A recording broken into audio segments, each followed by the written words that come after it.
Evening का समय हो रहा होता है। पहले आती है दिखती है यूना। यूना पर्सनल मेड होती है बेलेंसियागा वहाँ की रानी की। ये होती है बेलेंसियागा वहाँ की रानी, जिसने आज एक इवेंट के लिए नेट का जड़ा हुआ सूट पहना होता है। यूना उसकी बहुत तारीफ़ कर रही होती है। उसके बाद आ जाते हैं सर गैस्पर, जो वन ऑफ द सोल्जर रहते हैं जो बेलेंसियागा को गार्ड करते हैं। उसके बाद वो उसको बताते हैं कि टाइम हो गया है, सर आने वाले होंगे। यूना और सर गैस्पर रिलेशन में होते हैं। उसके बाद बेलेंसियागा यूना को एक बहुत ही सुंदर नेकलेस देती है मोती का, जो वो उसके लिए होता है the gift of appreciation personal made बनने के।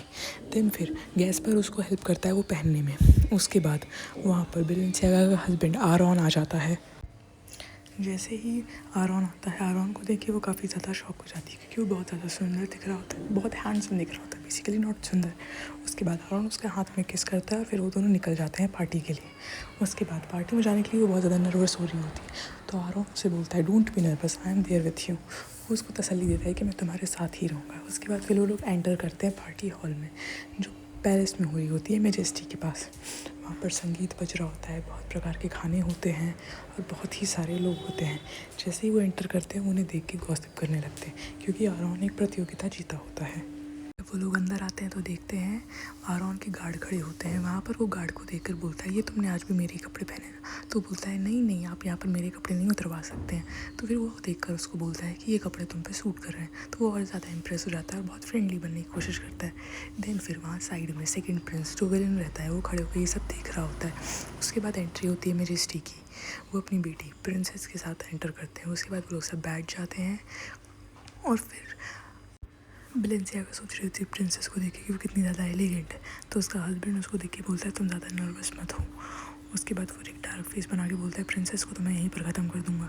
फिर वो बोलती है ये कोई बैटल फील्ड से कम नहीं है। वो लोग डिस्कस कर रहे होते हैं कि बैटल फील्ड और यहाँ पर क्या फ़र्क है। तभी उसकी नज़र सेकंड प्रिंस पर पड़ती है। जैसे ही सेकंड प्रिंस उसको देखता है, उसकी बहुत ही ज़्यादा क्रीपी नज़र उस पर पड़ती है और वो बहुत ज़्यादा इरिटेट हो जाती है। उसके बाद ये सब देख के उसके गार्ड भी बहुत अजीब सा फील करने लगते हैं। फिर वहाँ पर एकदम से गॉसिप चलने लगती है कि आरॉन और उसकी पत्नी बहुत ज़्यादा गरीब है, वो हमेशा एक ही जैसे कपड़े पहनते हैं। तभी आरॉन बोलता है कि आप लोग को ये सब बोलने का कोई हक़ नहीं है। वो उसका साइड लेने की कोशिश करता है। ये देखकर वो बहुत ज़्यादा खुश हो जाती है, वो उसको कंफर्ट करने की कोशिश करती है। देन फिर ये गॉसिप फैली कैसे थी, वो मेड के थ्रू।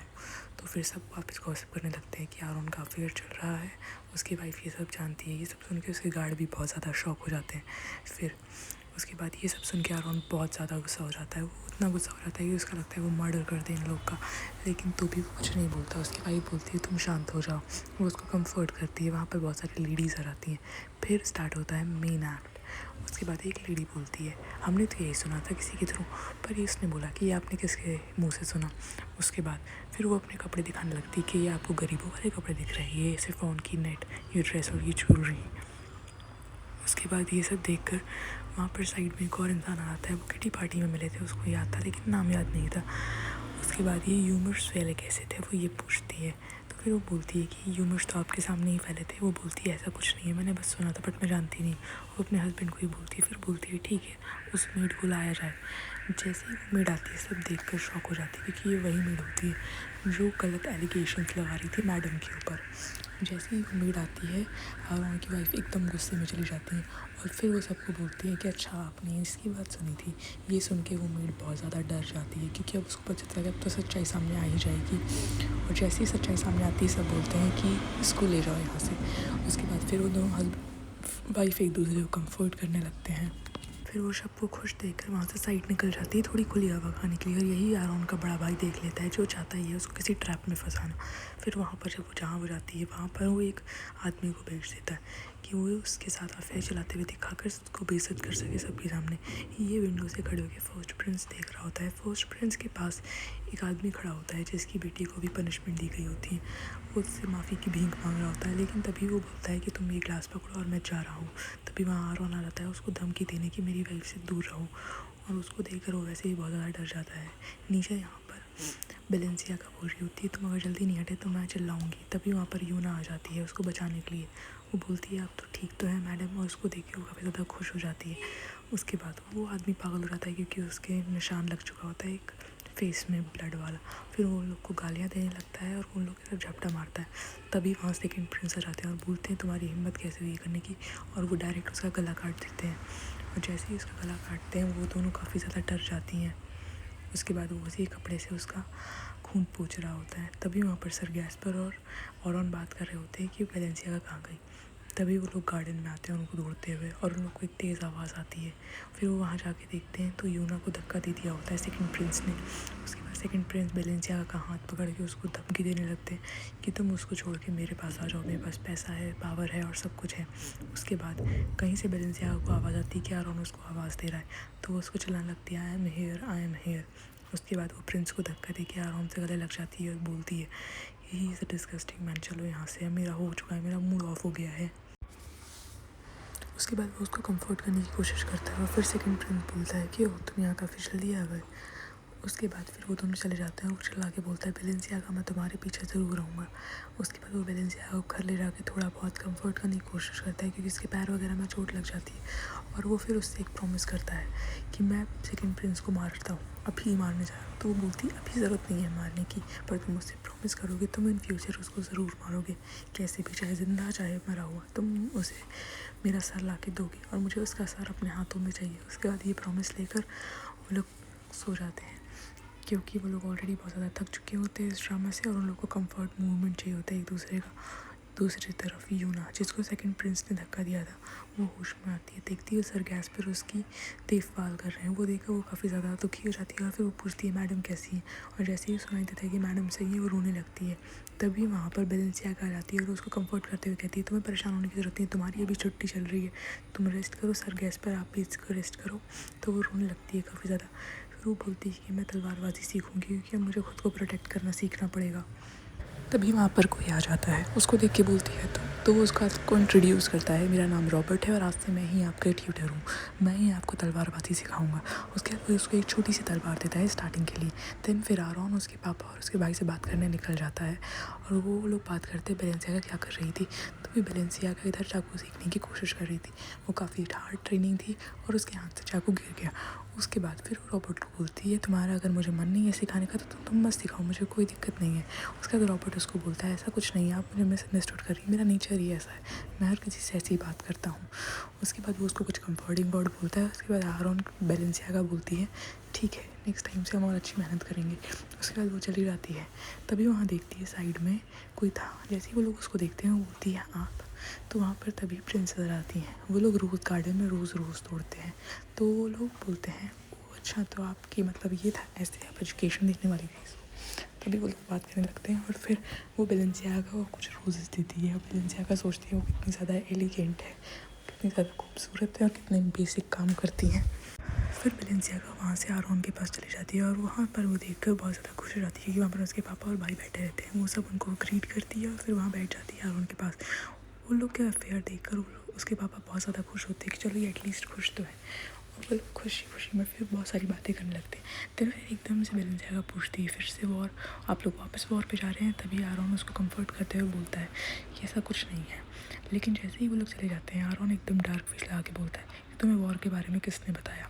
ये देखकर बैलेंसियागा एकदम सदमे में चली जाती है कि यार मेरा भांडा फूट जाएगा, मैं इसको कैसे एक्सप्लेन करूँगी। और फिर आरॉन बोलता है चलो रूम में चल के बात करते हैं। और जैसे ही फिर वो लोग पैलेस के अंदर आते हैं तो वहाँ पर उसका एक गार्ड सोर बैठा होता है। वो उनको देखकर ग्रीट करता है, लेकिन तभी रॉबर्ट बोलता है चुप रहो।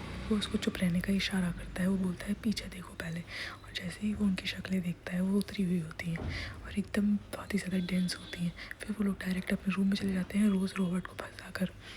उसके बाद फिर सॉस से पूछता है रॉबर्ट इन लोग को हुआ क्या है। तो वो बोलता है पता नहीं, अचानक से कुछ तो हुआ है। उसके बाद बैलेंसियागा सोचती है कि अब मैं इससे क्या बोलूँ, कैसे बात स्टार्ट करूँ। और जैसे ही बैलेंसियागा बात स्टार्ट करने जाती है आरॉन उसको बोलता है कि तुम इतना ज़्यादा परेशान मत हो, मैं जानता हूँ तुम अभी मुझसे प्यार नहीं करती हो, लेकिन मैं चाहता हूँ कि तुम मुझे जल्दी एक्सेप्ट करो, मैं वेट करूँगा तुम्हारी हर बात बताने के लिए। देन फिर वो काफ़ी ज़्यादा खुश हो जाती है और इमोशनल हो जाती है। उसके बाद नेक्स्ट डे उन लोग का डेली का रूटीन बन जाता है प्रिंसेस के साथ फ्लावर्स तोड़वाना और फिर प्रैक्टिस करना। उसके बाद प्रिंसेस को उसने कुछ गिफ्ट भी दिया था, इस बार कुछ नेटेड हैंकीज़।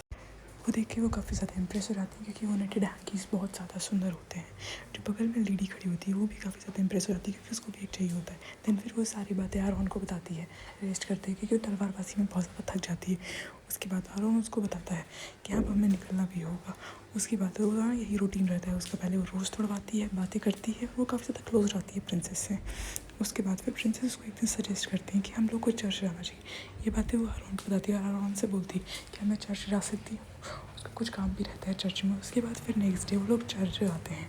चर्च में उसको सबसे इम्पोर्टेंट काम रहता है क्योंकि आज ही उसको सच्चाई पता चलने वाली होती है। उसके बाद वो प्रिंस चर्च जाती है तो वो वहाँ के प्रेस्ट के लिए एक वो लेकर जाती है कैंडल जो उसने खुद बनाई होती है। वो कैंडल देखकर वो प्रिंस तो पहले बोलता है कि पहले तो मैं तुम्हें खासा डिस्टर्ब मत करना, लेकिन जब भी वो कैंडल खोलता है उसको देखकर, उस कैंडल को देखकर उसको लगता है कि शायद संत अब आ चुके, संत की एंट्री हो चुकी है। वो कैंडल देखे हुए इतना ज़्यादा प्रेस हो जाता है कि वो डायरेक्ट बेलेंसियागा को बुलाता है अपने दिन पे। उससे वो बात करता है कि कैंडल आपको कैसे बनाई, आपको कैसे पता था कैंडल इसी संत पे चलानी है। उसके बाद फिर वहाँ पर उसकी एक दोस्त पे आती है और जैसे ही वो दोस्त आती है वो उससे अपॉलॉजी करने लगती है। आई एम सॉरी, उस दिन के लिए मैं कुछ बोल नहीं पाई थी। लेकिन वो तो भी उससे कुछ नहीं बोलती है। बोलती है कि मुझे भी प्रेस्ट से मिलना है, फिर मैं तुमसे आकर बाद में बात करती हूँ। वहीं पर एक सबॉर्डिनेट आके उसको रास्ता दिखाता है कि एक्चुअली आपसे प्रेस्ट मिलना चाहते हैं। उसके बाद फिर वो जाती है। वो जैसे ही प्रेस्ट के रूम में घुसती सबसे पहले उसका ये सवाल था, ये कैंडल आपको कहाँ से मिली, इतनी खूबसूरत है, मैंने आज तक ऐसी कैंडल कभी देखी नहीं। उसके बाद वो प्यार से उसको देखता है और बोलता है ये बहुत अनमोल तोहफा है हमारे लिए। उसके बाद फिर वो बताती है, वो याद करती है निकोलस को जिसने ये कैंडल बनाई होती। तो उसको लगता है कि वैसे ही वो बहुत ज़्यादा खुश रहेंगे। तो उसका पहला सवाल यही होता है उससे कि क्या रीजनरेशन, रीइंकारनेशन या फिर पास्ट लाइफ या फ्यूचर को प्रिडिक्ट करना सच्चाई में हो सकता है। उसके बाद प्रीस्ट उसको बोलता है ये तो एक मिरेकल होता है, ये मिरेकल बहुत ही कम होता है या होता ही नहीं, या फिर होता है तो सेंचुरी में एक बार होता है संत के साथ। फिर वो इसको एक एग्जांपल देता है शुगर को लेकर। उसके बाद वो उसको बोलती है कि मुझे जवाब चाहिए था लेकिन ये जवाब नहीं है। उसके बाद जो प्रीस्ट बोलता है कि शायद आप ही संत हैं, कि हम लोग को भी एक मैसेज आया था कि संत इसका कैंडल लेकर इसके हाथों में बहुत ही खूबसूरत चीज़ होगी, वही होगी नहीं संतस। फिर वो उससे ज़्यादा कहता है कि मैं आपका ऑयलिंग कर सकता हूँ, मैं आपको एक शुद्धिकरण प्रोसेस में निकालूंगा आपकी इच्छा पूरी करने के लिए। वो करने के बाद वो आरोन को याद करती है कि मुझे आरोन को इस लाइफ में ज़िंदा रखना है चाहे कुछ भी हो जाए। फिर वो जैसे ही बाहर आई यूरा को गले लगा लेती है क्योंकि वो काफ़ी ज़्यादा इमोशनल हो जाती है। सब देख के एकदम शॉक हो जाते हैं। देन फिर नेक्स्ट डे वो लोग फिर गार्डन में काम करते हैं और फिर उन लोग को निकलना रहता है। तो प्रिंसेस और उसकी जो फ्रेंड बनाई थी उसने इस बार कैपिटल में, वो उसको छोड़ने आते हैं। प्रिंसेस उसको काफ़ी ज़्यादा प्रेस करती है, बोलती है मैं तुमसे काफ़ी ज़्यादा कनेक्टेड हो चुकी हूँ, मैं भी तुम्हारी एक फ्रेंड ही हूँ। देन फिर उनका निकलने का टाइम हो जाता है।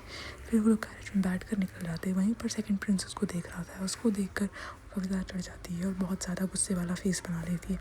देन फिर वो लोग एक जगह रुके होते हैं रेस्ट करने के लिए जहाँ पर उन लोगों ने बॉनफायर वगैरह चलाया होता है। वो आराम से बैठी होती है और वो सोच रही होती है आज क्या क्या हुआ। तभी वहाँ पर आरोन आ जाता है। वो बोलता है क्या हो गया। तभी वो आरोन को बोलती है ठीक है तुम आज यहाँ रेस्ट कर लेना। तब आरोन बोलने आता है कि आज मेरा बेड मत लगाना। और जैसे ही सोल्जर ये सुनते हैं वो एकदम से उसको बोलते हैं कि मैंने तुम्हारा बेड लगाया भी नहीं, मुझे पता है तुम अपनी बीवी के साथ सो के जाओ यहाँ से। ये सुनकर वो काफ़ी ज़्यादा खुश रहा है। वो बोलता है ठीक है गुड नाइट एवरीवन। फिर नेक्स्ट वो मॉर्निंग वो लोग कैपिटल सिटी से अपने यहाँ पहुँच जाते हैं आरोन किंगडम में। और देन फिर वहाँ पर बटलर बहुत ज़्यादा खुश होता है आज क्योंकि वो लोग वापस आ गए होते हैं। वो लोग सामान वगैरह उतार रहे होते हैं और देन फिर उनकी नेक्स्ट फ्रेंड मिलने आते हैं कैपिटल सन से। और जैसे ही वो मिलने आते हैं वो लोग काफ़ी ज़्यादा खुश हो जाते हैं और वो एक दूसरे से बात करने निकल जाते हैं। देन फिर उन लोग की बातचीत स्टार्ट हो जाती है और फिर वो लोग अंदर आते हैं पैलेस के। यहीं पर वो लोग चाय पीते हुए कुछ बात कर रहे होते हैं, कैसे प्रिंसेस उसको याद कर रही होती है वगैरह वगैरह। फिर उनके हस्बैंड चले जाते हैं दूसरी जगह बात करने। फिर उसको वो प्रेस कर रही होती है वो कैंडल के लिए भी। देन फिर इधर साइड जहाँ उसके हस्बैंड वगैरह रहते हैं वो बात कर रहे होते हैं। देन फिर नेक्स्ट डे से वापस उसकी तलवारबाजी क्लास स्टार्ट हो जाती है। वहीं पर वो बहुत ही ज़ोर शोर से तलवारबाजी सीख रही होती है और वो कुछ बेसिक कंसेप्ट सीख चुकी होती है। ये देखकर उसको सिखाने वाला रॉबर्ट बोलता है कि आप थोड़े और दिन अच्छे से प्रैक्टिस करेंगे तो आप काफ़ी अच्छी तलवारबाजी सीख सकती है, अभी आपको बस बेसिक की ज़रूरत है। उसके बाद फिर ये सुन के वो काफ़ी ज़्यादा खुश हो जाती है और वो मुँह बनाने लगती है कि हाँ मैं तो बहुत जल्दी सीख जाऊँगी। देन फिर नेक्स्ट डे वो कुछ अकाउंट्स का काम लेके बैठी होती है किंगडम का। तभी वो बोलती है कि मुझे विल देखा हुआ है उनकी है कि वो वॉर में जा रहा होता है। वो सुन के बटलर काफ़ी ज़्यादा घबरा जाता है। वो बोलते हैं कि विल आप विल देख कर क्या करेंगी। वो डिनाई करता है कि नहीं मैं आपको विल नहीं दिखा सकता, सर ने मना करा है। तो भी फिर वो खड़ी होती है, बोलती है मुझे बताओ विल कहाँ है। तो वो वहाँ पर ड्रॉर के पास आके खड़े हो जाता है और जैसे ही वो होता है वो अपने सोल्जर को बोलती है गैस्पर इसको उठाओ और बाहर ले जाओ। और गैस्पर उसको सॉरी बोलते हैं, उसको उठाकर बाहर फेंक देता है रूम के। देन फिर वो विल निकालती है उससे और विल पढ़कर उसको बहुत ज़्यादा गुस्सा आता है, वो एकदम से टूट जाती है। फिर बोलती है कि आखिरकार वही होगा जो पिछली बार हुआ था।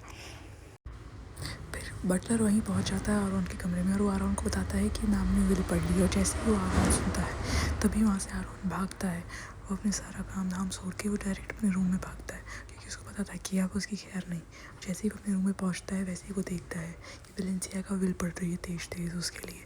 वेलेंसिया का जैसे ही विल पढ़ना ख़त्म करती है वहीं आरोन उसके पास आके बैठ जाता है। वो बोलता है कि मैं तुम्हें कोई खतरे में नहीं डालना चाहता, प्लीज़ चले जाओ यहाँ से, अपने पापा के पास चले जाओ, मैंने उनको सब बता दिया। फिर उसके बाद टाइम पास हो जाता है, लेकिन शायद दूरियाँ आ जाती हैं। तभी वहाँ पर एक फेस्टिवल होता है इवनिंग में। वो फेस्टिवल हर साल सेलिब्रेट होता है ठंडियाँ तेज़ आने पर। वहाँ पर आरोन ये सब लोग बैठे होते हैं और सारे फ्रेशर्स तोहफे ला रहे होते हैं दोनों प्रिंस और प्रिंसेस के लिए। तभी वहाँ पर आरोन की बीवी वेलेंसिया के लिए एक ग्लव्स लेकर आता है कारपेंटर और उसको देता है। वो बहुत सुंदर लगाता है। तभी आरोन उसको कम्फर्ट करते हुए बोलता है वो ग्लव तुम्हारे पर काफ़ी अच्छा लग रहा है। वहीं एक तरफ कैस्पर प्रपोज कर देता है यूना को ऑफिशियली। ये देख के सब बहुत ज़्यादा शॉक और खुश हो जाते हैं। वही यूना काफ़ी ज़्यादा इमोशनल हो जाती है और उसको गले लगा लेती है। देन फिर नेक्स्ट डे एक बहुत बुरी खबर आती है कैपिटल से कि जो फर्स्ट प्रिंस है उनकी डेथ हो चुकी है और जो मेजेस्टी है वो काफ़ी ज़्यादा बीमार है। ये देखकर आरोन कैपिटल आता है और वो फिर लाश को देखता है। वहीं पर फर्स्ट प्रिंस की वाइफ और बेटा होते हैं खड़े, जो आगे थ्रोन को सक्सेस करने वाले होता है। लेकिन तभी वहाँ गॉसिप चलती है कि सेकंड प्रिंस के होते हुए बच्चा कैसे ले सकता है इतना छोटा। तभी वहाँ सेकंड प्रिंस की एंट्री होती है और जैसे ही वो आरोन के बगल से गुजरता है वो उससे पूछता है वेलेंसिया कैसी है। ये सुन के आरोन बहुत ज़्यादा गुस्से में चले जाता है। तभी यहाँ पर वेलेंसिया की तबीयत बहुत ज़्यादा ख़राब हो जाती है। फिर उसको यूना बताती है कि प्रिंस आ चुके हैं। आरोन आने की खबर सुन के वो भाग के उसके पास जाती है, लेकिन आरोन उसको इग्नोर करके कैस्पर से बात करने निकल जाता है। ये देख के वो बेहोश हो जाती है कि वो बहुत ज़्यादा टेंशन में होती है और वो समझ जाती है कुछ तो बुरा होने वाला है। फिर जब वो उठती है तो आरोन उसको बताता है कि हाँ वॉर में जाना है, पर वो उसको मना करती है। वो रोकती है कि वॉर में मत जाओ, लेकिन वॉर में जाना ही पड़ेगा। तब वो आरोन को बता देती है कि मैं ऑलरेडी ये लाइफ जी चुकी हूँ और तुम इस वॉर से नहीं होगी। ये सब सुन के आरोन समझ जाता है कि यहाँ वेलेंसिया तैयार हो चुकी है उसको एक्सेप्ट करने के लिए। देन फिर वो काफ़ी ज़्यादा रोने लगती है और फिर बोलती है कोई बात नहीं, तुम जाओ, मैं तुम्हारे लिए प्रे करूँगी। देन फिर वो लोग पैकिंग स्टार्ट करते हैं और कैस्पर को वो बोल के जाता है कि तुम्हारी जिम्मेदारी है मेरी बीवी वेलेंसिया। वो फिर खुद को स्ट्रॉन्ग बनाती है और फिर उसको गुड बाय कहती है। और जैसे ही वो उसको जाने के लिए बोलती है तभी वो उसके पास हैंकी लेकर आता है। फिर वो हैंकी बंधवाता है और वो निकल जाता है। वो देख के वापस चक्कर खाने लगती है क्योंकि वो बहुत ज़्यादा कमज़ोर होती है बॉडी से। उसके बाद फिर वो बोलती है कि हमें 3 लेटर देने हैं, एक चर्च को, एक मेरे पापा को और एक प्रिंसेस को। तभी वहाँ कैपिटल में प्रिंसेस को वो लेटर मिलता है और वो लेटर पढ़ के वो इतने दिनों बाद बहुत ज़्यादा खुश होती है। तो वहाँ पर वो एक्स्ट्रा लेडी उससे पूछती है कि आज काफ़ी समय बाद आपकी फेस में स्माइल देखी है। तो वो बोलती है लेटर ही कुछ ऐसा था। तभी वहाँ पर वो अपनी भाभी के पास पहुँचती है, उनसे बोलती है कि आप इससे मिलिए, ये फर्स्ट प्रिंस के साइड हैंड थे, आप इसको निकोलस की गार्जियनशिप दे सकती हैं। उसके बाद फर्स्ट प्रिंस उसका ये प्लान सुन के काफ़ी ज़्यादा गुस्से में चला जाता है और फिर वहाँ से चला जाता है। और तभी वहाँ पर वो उसकी फ़ोटो लेकर वेलेंसिया की फ़ोटो लेकर बात करने लगता है कि मैं तुम्हें ज़रूर पाके रहूँगा। यहाँ इधर साइड वॉर की प्रिपरेशन चल रही होती है। वो लोग स्ट्रेटजी बना रहे होते हैं कि यहाँ पर कैसे करना है, क्योंकि ऑब्वियसली उनके पास सोल्जर्स पड़ रहे थे। उनकी जो बाहर वाली टीम रहती है वो काफ़ी ज़्यादा अच्छी रहती है। तभी वहाँ पर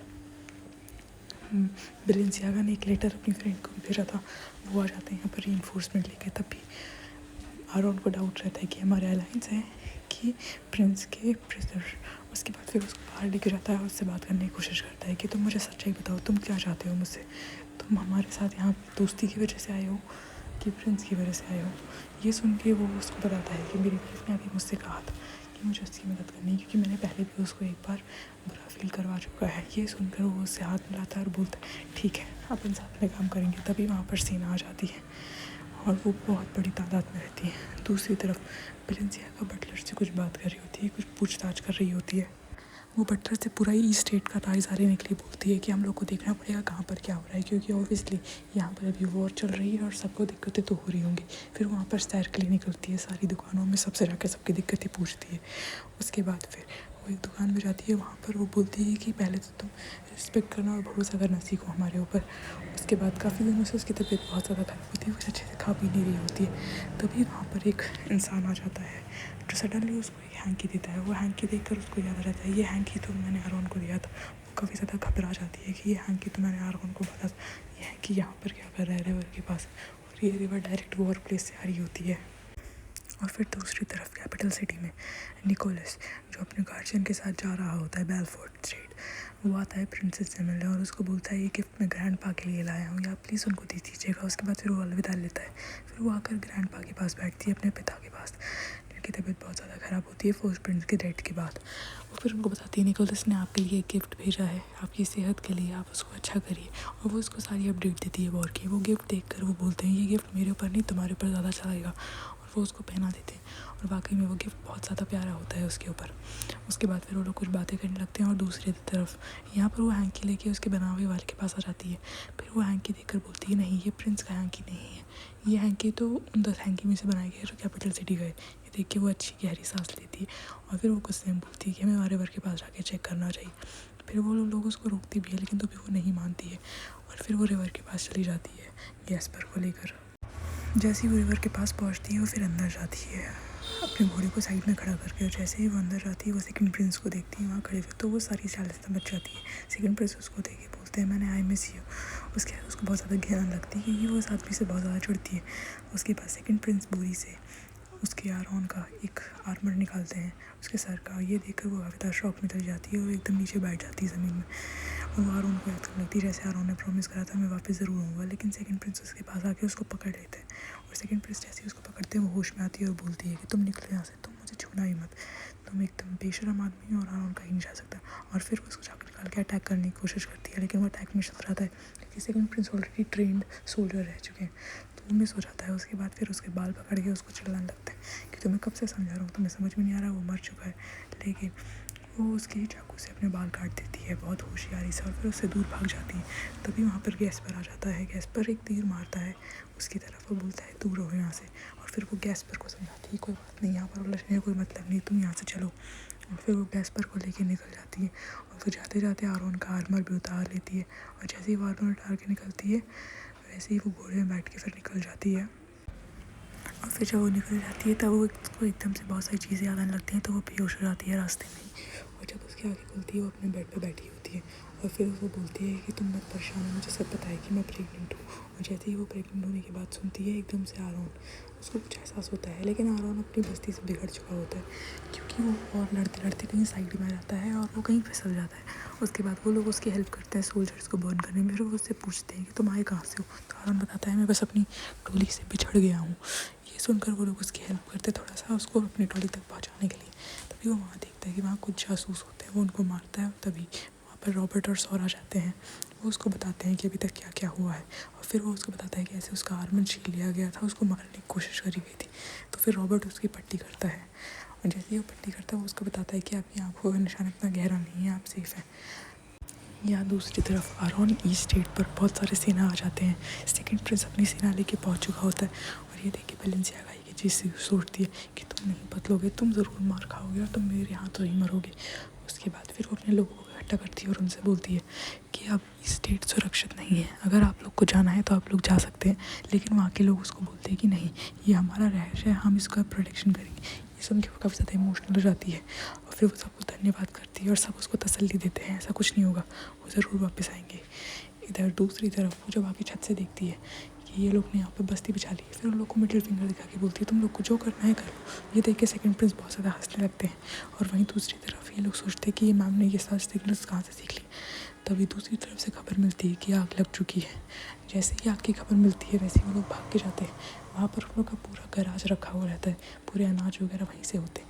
लेकिन फिर वो बोलती है कि यहाँ पर मुझे ऑयल की स्मेल आ रही है, ये लगवाई गई आग है। वहाँ पर उन लोग के खाने के लिए कुछ नहीं बचता। तभी उन लोगों ने एक इंसान को पकड़ा होता है जो ऑयल लेके वहाँ से गुजर रहा होता है। और फिर उससे बोलती है कि इसको यहाँ से बाहर फेंकवा दो, इसी कारण ये सब हुआ था। फिर वो साइड में आ जाती है, अपने रूम में याद करती है और वो रोने लगती है और फिर चलने लगती है मैंने तुमसे कहा था कि जिंदा वापस आना। तभी वहाँ पर निकोलस एक कैंडल लेके जाता है। वो कैंडल देख के वो एकदम शॉक हो जाती है, यही तो मेरे सपने में आई थी। फिर वो सोचती है ये पक्का कुछ ना कुछ कनेक्शन है, ऐसे ही नहीं हो सकता है, ये पक्का संत की निशानी है। वही दूसरी तरफ आरोन बहुत ज़्यादा गुस्से में होता है, वो सोच रहा होता है कैसे मैं ख़त्म करके जल्दी से अपनी बेलेंसियागा के पास पहुँचूँ। तभी वहाँ पर प्रिस्ट और चर्च के सोल्जर्स आ जाते हैं। वो सोल्जर्स बहुत सारे रहते हैं, वो डायरेक्ट अटैक कर देते हैं। और फिर वो सोल्जर्स बताते हैं कि कैसे बेलेंसियागा एक संत है। ये सब सुन के वो बहुत ज़्यादा खुश हो जाते हैं और बोलते हैं बेलेंसियागा ने हमारी हेल्प करी। वहीं दूसरी तरफ बेलेंसियागा की तरफ अटैक होता है। वो अटैक एक बड़ा सा पत्थर होता है, लेकिन तभी वहाँ पर गैस्पर आके उन लोग को बचा लेता है। लेकिन वो पत्थर बार बार आते हैं, तो गैस्पर खुद को नहीं बचा पाता, उसके सर से बहुत ज़्यादा खून आने लगता है। वो खून देखकर वो लोगों को बोलता है कि आप लोग अब यहाँ से जाइए, ये खतरे की जगह है। और जैसे ही वो वहाँ से जाने लगते हैं और ज़्यादा पत्थर बरसने लगते हैं, वो फिर उन लोग को वहाँ से भगा देता है। वो बोलता है कि आप लोग जाइए, आप किसी सुरक्षित जगह में जाके बैठ जाइए। फिर जब पत्थरबाजी रुकती है तो वो लोग नीचे जाते हैं। गैस्पर को बहुत चोट लगी होती है। उसके बाद बटलर आके पूछता है, मैम आप सही तो हैं? बटलर जाके मैम के पास बैठता है और उनको चाय देता है। उसके बाद बटलर उनको बताता है कि ऐसे जब आप आई थी आप छोटी सी थी, आपके पापा ने क्या क्या शर्तें रखी थी। वो याद करने लगती कि हाँ मैं कैसे नखरे करती थी। उसके बाद फिर वो बटलर उनसे रिक्वेस्ट करता है, प्लीज़ आप खुद को सुरक्षित रखिएगा। उसके बाद फिर उन लोग को एक खबर मिलती है कि उन लोग की तरफ एक और कोई सेना आ रही है बहुत बड़ी। वो सेना को देखकर वो बहुत ज़्यादा शौक हो जाती है और खुश भी होती है, क्योंकि उसका छोटा भाई उसको मदद करने आता है। उसका छोटा भाई जैसे ही अपनी बहन को देखा है वो काफ़ी ज़्यादा इमोशनल हो जाता है और उसको गले लगा लेता है। फिर वो लोग रोने लगते हैं, क्योंकि उन लोग को काफ़ी समय बाद मिले होते हैं और ये बहुत ही ज़्यादा क्रिटिकल मूवमेंट होता है उसकी बहन के लिए। तभी वहाँ पर 2 और लोग होते हैं, 2 और सोल्जर्स जो चर्च की तरफ से आए होते हैं। वो लोग काफ़ी ज़्यादा यूनिक कॉस्ट्यूम में रहते हैं। तभी वहाँ पर वो बताते हैं कि हम आपकी हेल्प, संतिस की हेल्प करने आए हैं। फिर वो लोग उसको एक कॉटन का कपड़ा देते हैं और बोलते हैं कि आरोन अभी ज़िंदा है। ये सब देख के उनको ऑर्डर देती है कि ठीक है, आप लोगों को जैसा सही लगता है आप कर सकते हैं। उसके बाद दूसरी तरफ उन लोगों को खबर मिलती है कि ब्लैक वुल्फ के भी लोग आ गए हैं। ब्लैक वुल्फ के लोग आके वो काफ़ी ज़्यादा खुश हो जाती है कि आरोन वापस आ गया। लेकिन वो नीचे आती है, वो देखती है कि सॉर जो बहुत ज़्यादा एक्साइटेड था उससे बोलने लगता है कि आप संतिस हैं। लेकिन फिर वो उससे पूछती है कि आरोन का है, तो बोलता है कि आरोन नहीं आया है अभी। वो उसको तसल्ली देता है और बोलता है कि शाम तक आ जाएंगे। शाम को वो रूम की बालकनी में खड़े होकर उसका वेट करी होती है, तभी सेकंड प्रिंस आ जाते हैं पीछे से। उसके बाद वो देखकर उसको बोलती है कि तुम यहाँ कैसे आ सकते हो। उसके बाद वो उसको मारने की धमकी देता है। तभी उसको पीछे से एक तीर लगता है। वो तीर किसी और ने नहीं, आरोन ने मारा होता है। आरोन उसको धमकी देता है वहीं से खड़े होकर कि बेलेंसियागा से दूर हट जाओ, लेकिन वो बेलेंसियागा को पकड़ के उसको धमकी देने लगता है कि इसको मारो।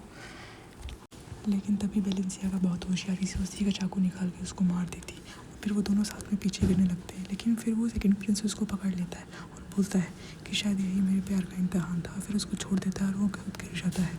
और लेकिन बेलेंसियागा उसको पकड़ रहती है, बोलती है कि नहीं मैं ऐसे गिव अप नहीं कर सकती। तभी वहाँ पर कूद कर आरोन आ जाता है और उसको बचा लेता है। ये उन लोग की एक हैप्पी एंडिंग तो नहीं, लेकिन एक नई शुरुआत हो सकती है साथ में बिना किसी रुकावट के।